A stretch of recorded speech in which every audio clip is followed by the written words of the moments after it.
Здравствуйте! В эфире информационный выпуск Амшейбшара. Сегодня в программе. Центр стратегических исследований при президенте и посольство ПМР в Абхазии организовали круглый стол. В Сухуме состоялась пресс-конференция, посвященная последствиям пожара в Национальной картинной галерее 21 января.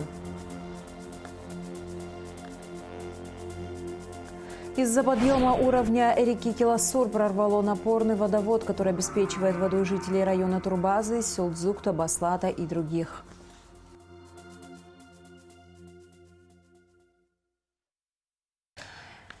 Те объемы нефтепродуктов, которые прошли таможенное оформление, в кратчайшее время будут ввезены в Абхазию, сообщил вице-премьер, министр энергетики и транспорта Джансух Нанба. Вице-премьер уточнил, что вышло постановление правительства Российской Федерации, которое изменило принятое ранее решение. 16 декабря 2023 года правительством Российской Федерации было принято решение, устанавливающее исключительное право экспорта в Республику Абхазия нефтепродуктов в рамках соглашения о режиме торговли от 12 февраля 2012 года. Хотелось бы отметить, что данное решение, точнее аналогичное решение, было принято в отношении Республики Южная Осетия. 21 декабря ряд участников топливного рынка Республики Абхазия столкнулись с проблемами на границе по реке Псоу с ввозом уже оплаченных и задекларированных, то есть объемов, которые уже прошли таможенное оформление, столкнулись с проблемами по ввозу в Республике Абхазия. Таможенные органы Российской Федерации, ссылаясь на решение от 16 декабря, не разрешили вывести продукцию, которая подошла к границе. Данное обстоятельство, безусловно, беспокоит не только граждан Республики Абхазия, но и правительство. Правительство активно занимается этим вопросом на протяжении всего периода с момента принятия решения.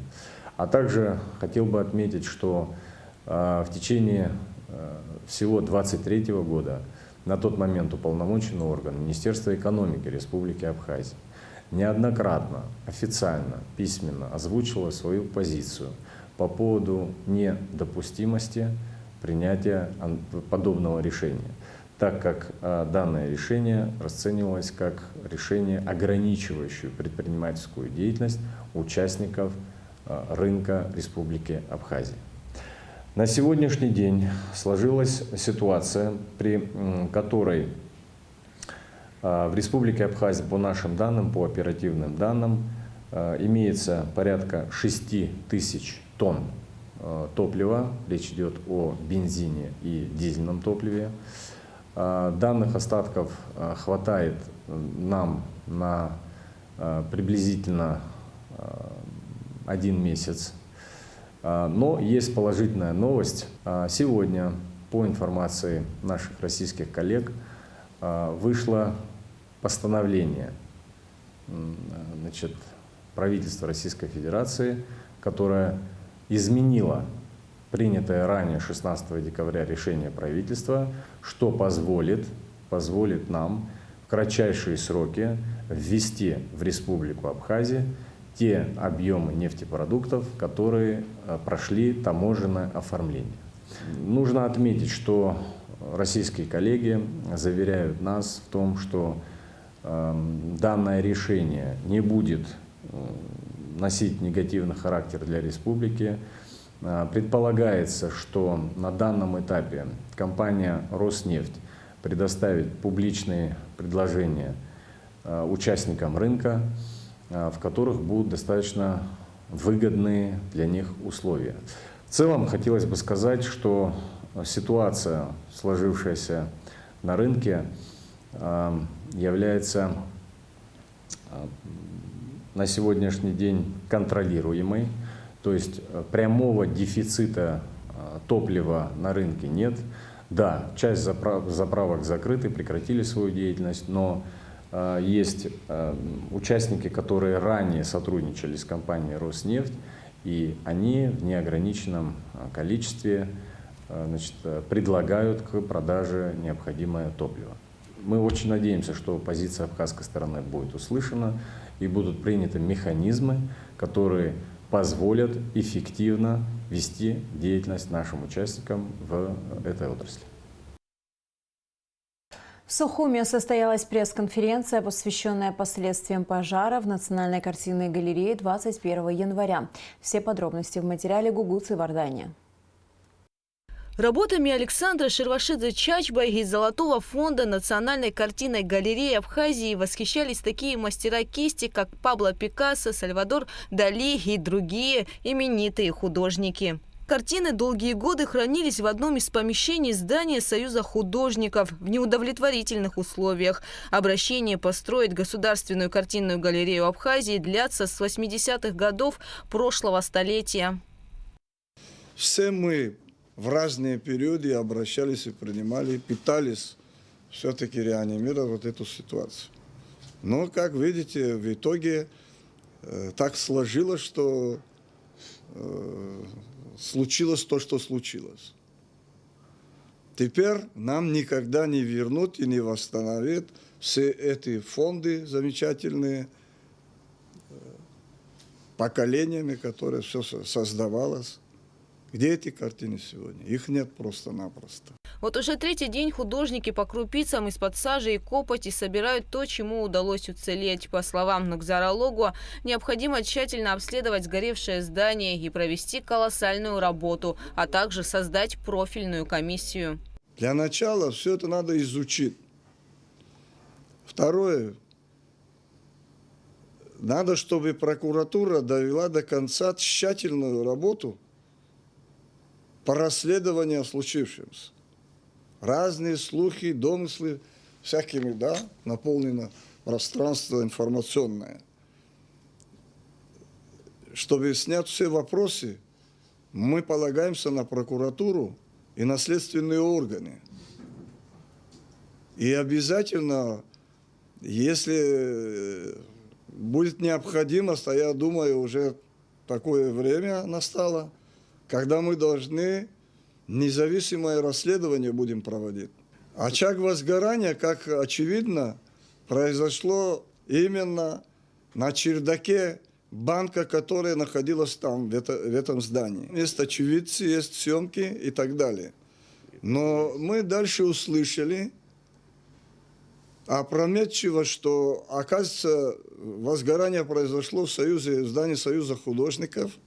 Поэтому огонь перебросился именно через это здание. Так было сказано. Вот такие вот слухи, они не приведут к желаемым результатам. Поэтому мы требуем тщательного расследования. Сгорели ценные работы Сергея Габелия, Хуты Авиц, батареи Лампар, Виталия Лакарба, Варвары Бубновой, Валерия Гамгия, который является автором государственных символов нашей страны. В галерее хранились его лыхнинские росписи на тему истории Абхазии и другие произведения. Это огромное панно, вот они фотографии в свое время сделанные нами, лежат здесь. Чловские росписи монументальные на тему Абрскил. Это шедевры абхазского искусства. Теперь нам не вернут все эти работы. Стоимость сгоревших работ составляла от 10 до 100 тысяч долларов и более, а за многие из них поборолись бы мировые экспозиции. Под Национальную картинную галерею еще первым президентом Абхазии Владиславом Ардзенба в Сухуме было выделено здание по улице Пушкина, однако отремонтировать и перейти в него не удалось. Союз художников является общественной организацией и поэтому не состоит на балансе государства. По этой причине его руководители сдавали часть своих помещений в аренду ЦМР-банку, которые сгорели 21 января. По словам председателя Союза художников Виталия Джения, банк платил ежемесячно арендную плату 200 тысяч рублей, а галерея – 50. Этим мы содержим сегодня и зарплата сотрудникам, и все выставки, что мы делаем. В помещении, где хранились картины, могли заходить только сотрудники. Ключ был у хранителя, отметил директор фонда Национальной картинной галереи Сурам Сакания. И там фактически не было сторожа. Сторожа были в банке, а там круглосуточная охрана. Это одно и то же здание фактически. Самому зданию Союза художников не один десяток лет. Оно входит в перечень объектов историко-культурного наследия и давно нуждается в реставрации. На самом деле чердак очень длинный. Этот чердак я видел, потому что мы много раз крышу ремонтировали своими руками. И поэтому мы знаем, что чердак очень длинный. Значит, где-то может загореться, безусловно. И пока дым не проникнет в помещение, и охрана банка тоже навряд ли заметили бы. После случившегося с предложением помочь звонят из разных регионов России, республик Северного Кавказа, а также из Приднестровья. В ближайшее время в Абхазию также приедет группа специалистов-реставраторов. Среди них есть сильно поврежденные, обгорелые. Я не знаю, навряд ли реставраторы там что-то могут сделать. Вы представьте себе, жара была такая огромная, что бронзовые статуи, бронзовая голова Амирана Адлибы, то есть его исполнение, она расплавилась. И бронзовые фигуры расплавились. Вот такая высокая была температура. Юга России все звонят, с Москвы звонили, с Питера звонят. Вчера директор музея Ростова звонил мне ночью. Они все хотят помочь нам. Мы соберем вам работу. Однако пока от таких предложений художники отказываются. Сначала нужно решить вопрос здания Национальной картинной галереи и только потом заняться сбором работ, говорят они. На пресс-конференции было отмечено, что по инициативе Союза художников за прошедшие 4 года после выставок, которые проходили в ЦВЗ, представленные работы оцифровывали. И на сегодняшний день электронные версии хранятся в архиве. Гугут Савардания, Тимур Гогохия, Абхазское телевидение. Из уцелевших от пожара в картинной галерее работ 50 перенесли в Национальную библиотеку имени Папаскир. Перед вывозом прошла опись картин. Произведения будут поэтапно перевозить из реквизитного зала драматического театра. В ближайшее время ожидается приезд российских специалистов, которые осмотрят картины и документы, чтобы наметить план реставрационных работ.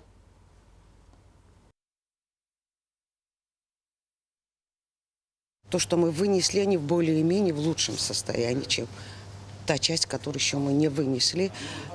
Вынесли мы работу художников Хута Авицба, Валерии Гамки, Ольги Бубновой, Брендель мы вынесли и много других. Хор Хумалы есть. Сейчас мы подготовили к ним стеллажи, чтобы не ставить их по стенкам, чтобы они вот так вот стояли стеллажами. Мы все это переносим в Национальную библиотеку, где более-менее лучшие условия, безусловно, лучшие условия. Есть там климат-контроль, соответствующий зал, который подготовила нам Национальная библиотека. А завтра мы начнем следующую партию вывозить. И пока мы не вывезем все работы, будем здесь находиться. Мы в тесном взаимодействии с Министерством культуры Российской Федерации. Пользуясь случаем, хочу поблагодарить министра культуры Российской Федерации Ольгу Борисовну Любимову за то внимание и помощь, которую она оказывает нам в этой тяжелой ситуации. Мы в тесном взаимодействии с Россотрудничеством в Республике Абхазия, с Федотовым, который предложил нам оказать помощь в изыскивании в музеях Российской Федерации, где могут быть находиться произведения абхазских художников. В четверг или в пятницу на этой неделе приезжают реставраторы из Москвы.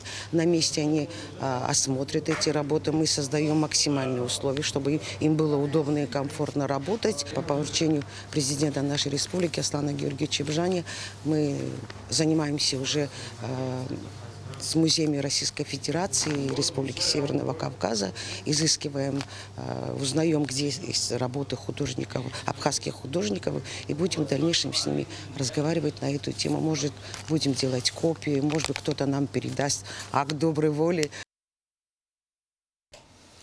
Более 700 нарушителей пограничного законодательства задержан в 2023 году сотрудниками СГБ Абхазии, Погрануправления ФСБ России в республике.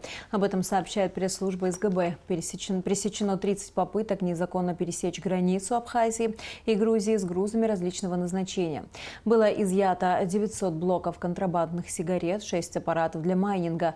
Возбуждено 15 уголовных дел по факту незаконного пересечения госграницы Абхазии.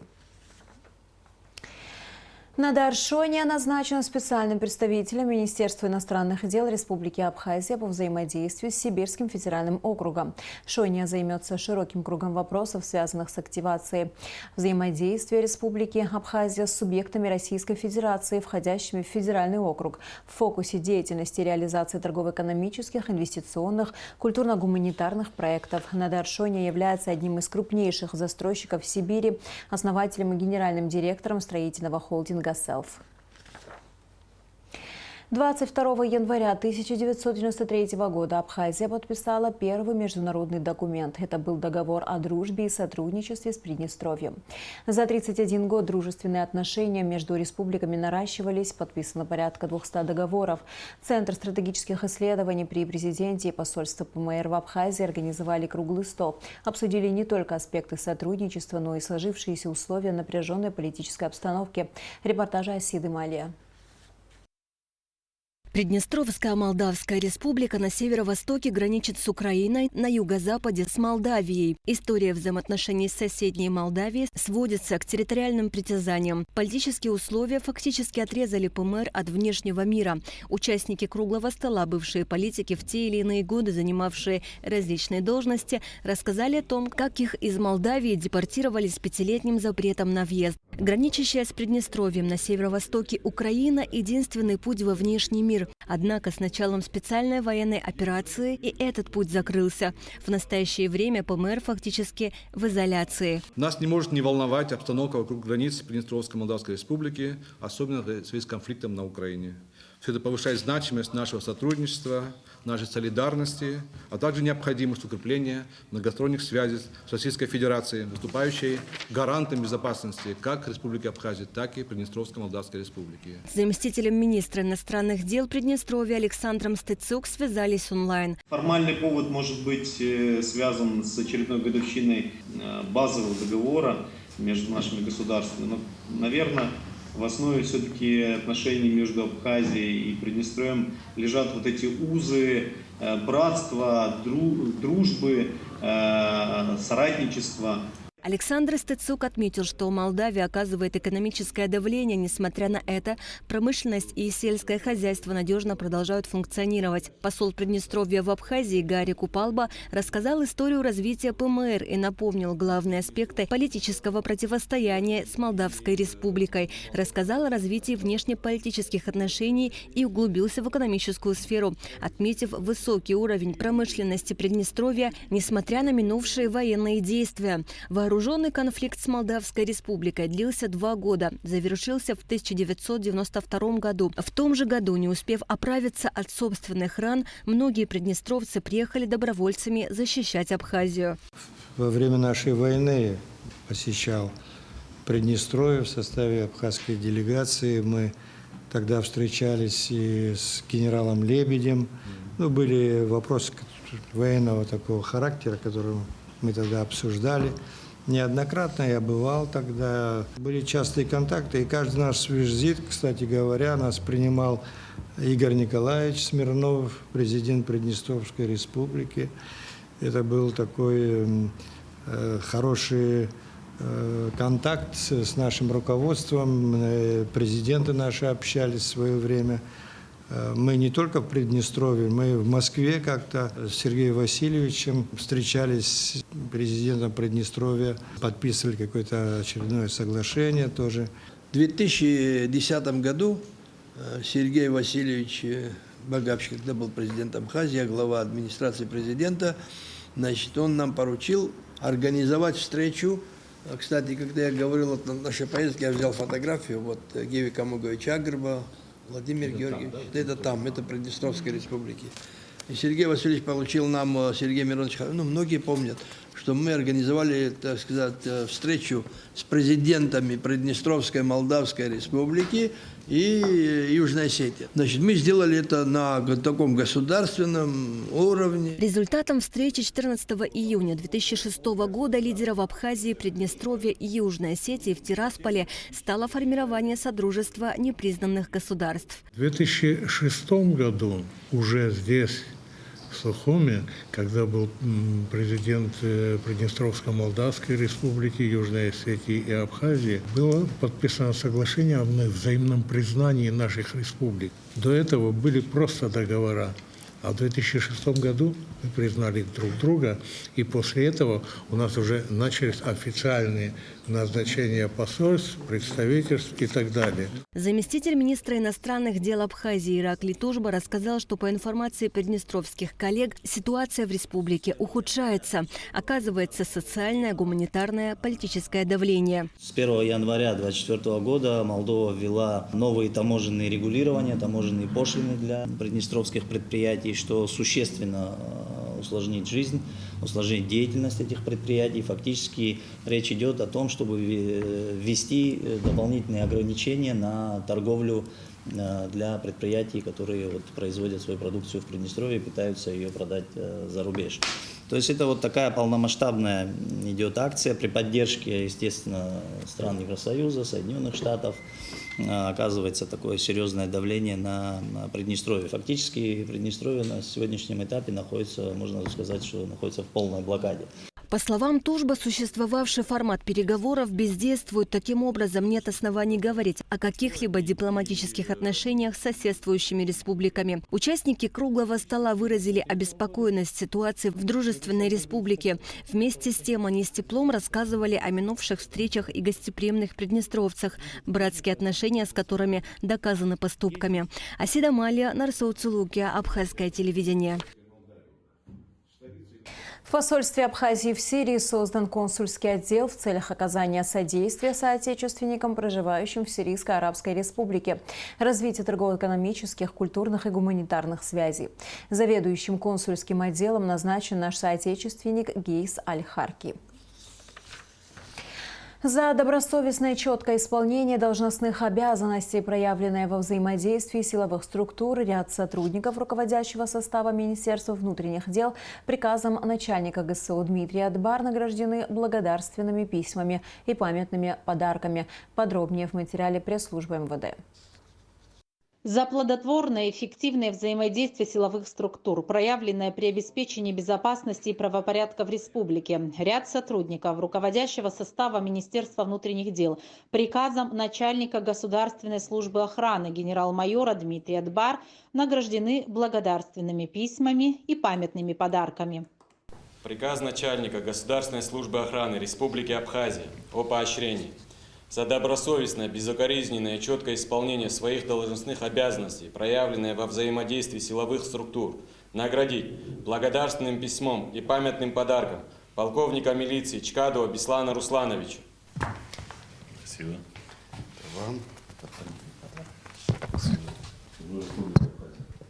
Наградить благодарственным письмом и памятным подарком полковника милиции Цвижба Раши Северяновича. Служу Республике Абхазия. Наградить благодарственным письмом и памятным подарком полковника милиции Хагуш Астамура Константиновича. Служу Республике Абхазия. Наградить благодарственным письмом и памятным подарком подполковника милиции Чачхали Дадына Валерьевича. Служу Республике Абхазия. Наградить благодарственным письмом и памятным подарком подполковника милиции Хаджиева Дмитрия Руслановича. Служу Республике Абхазия. Министр внутренних дел генерал-майор милиции Роберт Кют поблагодарил Дмитрия Адбар за высокую оценку профессиональной деятельности сотрудников МВД. Он подчеркнул наметившуюся тенденцию успешного взаимодействия двух структур и выразил надежду на дальнейшее сотрудничество. Я хотел бы в первую очередь поблагодарить за оказанное внимание сотрудникам. На самом деле это очень почетно. И, в принципе, для нас очень важно наше взаимодействие, которое сегодня позволяет нам сохранять стабильность и безопасность в целом. И, понятно, многие потрясения, которые сегодня происходят в нашей стране, мы должны все вместе всегда их решать. Вот ребята возглавляют подразделения, которые всегда стоят на первом плане, так скажем. И спасибо огромное Государственной службе охраны, тебя в первую очередь. Генерал-майор Дмитрий Дбар отметил, что в ходе совместных мероприятий ГСО и МВД руководящий состав министерства всегда выполнял свои задачи на высоком уровне. Хочу поблагодарить за взаимодействие между структурами Государственной службы охраны и Министерством внутренних дел, всех силовиков в первую очередь. Отметили мы на сегодняшний день ряд силовиков, но надеемся, что с каждым разом мы будем отмечать все больше и больше наших коллег. В завершение встречи Дмитрий Дбар и Роберт Кют обсудили дальнейший план действий по взаимному сотрудничеству. Из-за подъема уровня реки Киласур прорвало напорный водовод, который обеспечивает водой жителей района Турбазы, сел Дзукта и Баслата, улиц Чанба, Комсомольская, братьев Зантария и частично Кадорского шоссе. На месте уже работают специалисты водоканала, которые постараются как можно быстрее решить проблему. Репортаж Лауры Капш. Из-за обильных дождей поднялся уровень воды в реке Киласур, в связи с чем в воскресенье ночью сорвало 30 метров трубы напорного водовода, который проложен через реку. По словам работников водоканала, такое здесь происходит часто, но оператор насосной станции и местные жители вовремя отреагировали, и специалисты уже приступили к ремонтным работам. Вот этот житель сперва увидел, он услышал, он говорит, я с ним разговаривал. Он говорит, я на улице стоял, курил и услышал стук, говорит. Ну, я сперва думал, говорит, дерево упало. Потом, говорит, понял, говорит, что это не дерево. Пришел, посмотрел и увидел. Но к тому времени уже оператор выключил насос.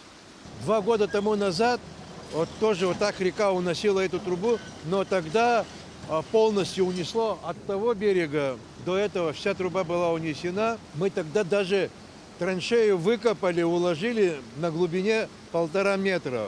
Но здесь течение реки сильное, оно смывает этот песок, и раньше тоже это происходило. Трубы сначала достанут из воды, после чего соединят на суше. На завершающем этапе их надо поднять специальным краном и соединить с 2 концов. Техникой обеспечены.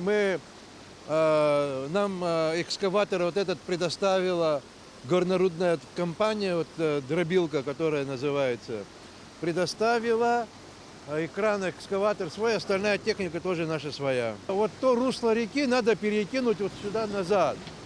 А вот этот объем, вот экскаватор для этого и пригласили, чтобы перекинуть, вот там где-нибудь в узком месте перекинуть русло реки на тот берег, чтобы вот здесь можно было работать. Но вот это течение и объем, вот как он сможет оперативно вот это вот все сделать, экскаваторщик, вот от этого много будет зависеть. Мы сварочные работы, я думаю, сегодня, завтра мы уж точно закончим сварочные работы без подключения. И я думаю, послезавтра, в четверг к вечеру закончим, если вот воду сможем перекинуть. Этот водовод обеспечивает турбазу, села Дзукта и Баслата, улицы Чанба, Комсомольская, братьев Зантария и частично Кадорское шоссе. Поэтому на время проведения ремонтных работ потребители вышеперечисленных районов останутся без центрального водоснабжения. Однако будет организован подвоз питьевой воды. Работы планируют завершить 26 января. Лаура Капш, Инал Гвинджа, Абхазское телевидение. В 2023 году в Гулрыбжском районе были проведены ремонтные работы по укладке асфальта, замене ливневых канализаций, а также реставрации главного здания администрации. Ульяна Рожкова расскажет детали. Ремонтные работы различных социальных объектов начались в Гулрыбжском районе в 2023 году. На 2 и 3 этажах главного здания районной администрации был произведен качественный ремонт помещений. Приобрели новую технику – дизельный генератор, трактор «Беларусь» для зеленого хозяйства, а также экскаватор. Все это за счет средств местной администрации. Ремонтные работы начали в 2023 году. Благодаря главе администрации Кулибского района было выделено порядка 10 миллионов рублей на ремонт здания в администрации Кулибского района 2-3 этажа. Также мы проделали работы актового зала, санузлов. Также было приобретено дизельный генератор для работы бесперебойной подачи света. Куплен был мини-экскаватор. Заменены были окна здания администрации. Была сделана входная площадка. В селе Мачара в районе Каштака был уложен асфальт. Протяженность нового дорожного покрытия 650 метров. Также построили с нуля ливневую канализацию. В селе Верхний Пшап также проложили асфальт по инициативе главы Гулрыбского района Саида Харазия и депутата Народного собрания Ашота Минасяна, рассказал Тимур Начкебе. Положили асфальт в селе Каштак. По инициативе главы Гулрыбского района Саида Харазия и Дорожного фонда было выделено 3 миллиона 600 тысяч рублей на укладку асфальта.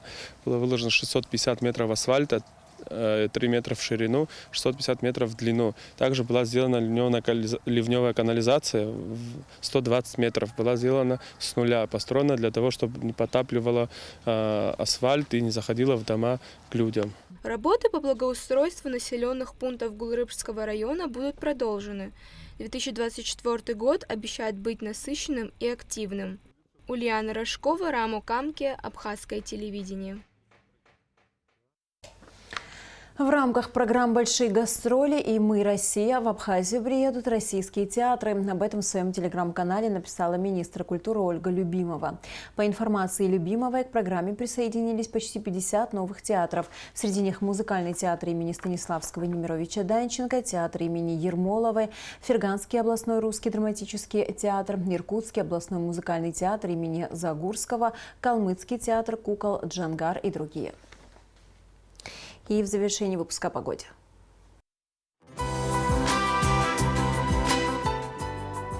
По сообщению гидрометцентра, в среду 24 января на территории Абхазии ожидается переменная облачность без осадков. Температура воздуха ночью минус 1,4, днем 2,7 градусов. Температура морской воды 10 градусов.